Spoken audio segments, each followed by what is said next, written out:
Hi friends, how are you doing? Are you doing fine? Today I am going to say a few words about Gandhi Jayanti.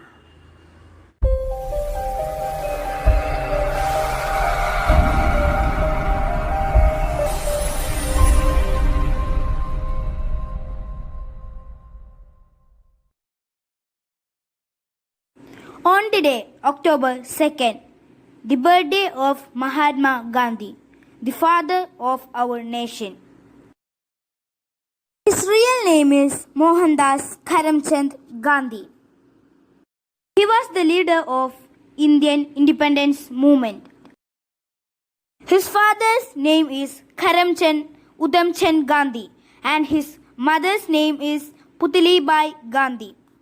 Gandhi was born on 2nd October 1869 to a Hindu Maud Benia family in Porbandar in British Indian Empire. Mohandas had 2 elder half-sisters and 3 elder siblings. Baby Mohandas grew up to be a very shy child. At school, Mohandas was not a brilliant student. He wed Kasturbai Makanji Kapadia in an arranged marriage in May 1883. He was 13 years old and Kasturbai was 14 years old at the time. At the age of 19, Gandhi went to England at 1888. After returning from England to India in 1891, he began to practice law in Bombay.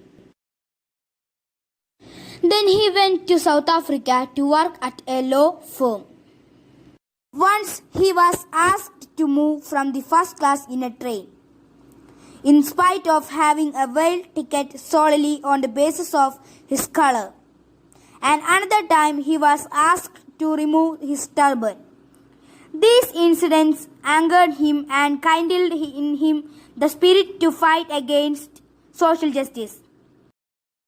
He spent over 20 years in country during which he helped found the Natal Indian Congress, which aimed at molding the Indian community of South Africa.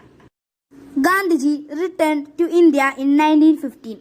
He joined the Indian National Congress. By 1920, established himself as a dominant figure in the Indian political scenery. In 1930, British government imposed tax on the salt. Gandhiji took 400-kilometer march to seashore called Dundee. He was joined by thousands of followers in the symbolic. The Second World War broke out in 1939 and Gandhi thought it would be the right time to force Britishers to quit. He invoked a movement in 1942 called Quit India Movement. He was imprisoned for 2 years and released before the end of World War in May 1944. By the year 1947, the British government has enough trouble to seek in India and England. So they leave India, but only after dividing it into 2 countries, India and Pakistan. It led to violent clashes between the Hindus and Muslims. So Gandhi repeatedly went to hunger strikes to restore peace among the country. On 13 January 1948, as Gandhi completed a 2-day hunger strike in New Delhi, he was shot dead by a Hindu nationalist called Nathuram Godse at age of 78. Be the change that you wish to see in the world. An eye for an eye will only make the whole world a black.